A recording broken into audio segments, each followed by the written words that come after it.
মা বোনদের জন্য আমার মেসেজ নাম্বার 1, আদ-দুনিয়া কুল্লুহা মাতা ওয়া খায়রু মাতা'আদ দুনিয়া আল মারআতুস সালিহা।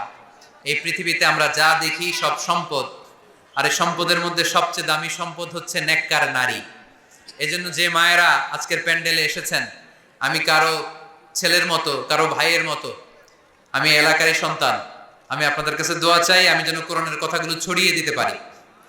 এবং এই বোনদেরকে, মাদেরকে আমি শুকরিয়া জানাই, ওনারা নেককার নারী না হলে এত প্রতিকূল পরিবেশে, এই দুর্যোগপূর্ণ আবহাওয়ায়, এই ঠান্ডাকে উপেক্ষা করে মহিলা প্যান্ডেলে ওনারা আসতেন না, ঠিক কিনা? এজন্য মা বোনদেরকে আরো 2 বাসায় প্যান্ডেল করা হয়েছে, ওখানেও আছে। যারাই যে মা বোনরা এসছেন আমি শুকরিয়া জানাই।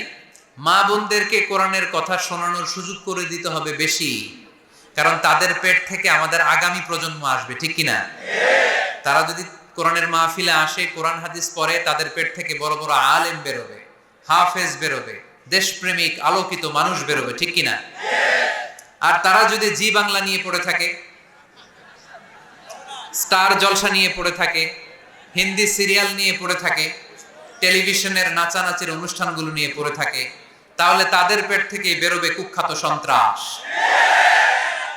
তো আমরা চাই না যে আমাদের মা বোনদের পেট থেকে সন্ত্রাস, চাঁদাবাজ বেরোক, আমরা চাই আলোকিত মানুষ বেরোক, ঠিক কিনা?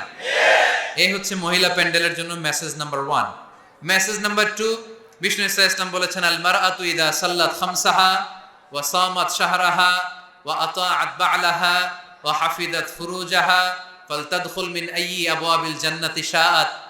ও রমণীরা, তোমরা যদি দুনিয়ায় 4টা কাজ করো, তোমাদের জন্য আল্লাহ 8টা জান্নাতের দরজা খুলে দিবে। আমল নাম্বার 1, 5 ওয়াক্ত সালাত তারা আদায় করবে। আল মারআতু ইদা সাল্লাত খামসাহা। 2 নাম্বার, সামাত শাহরাহা, রোজা রাখবে।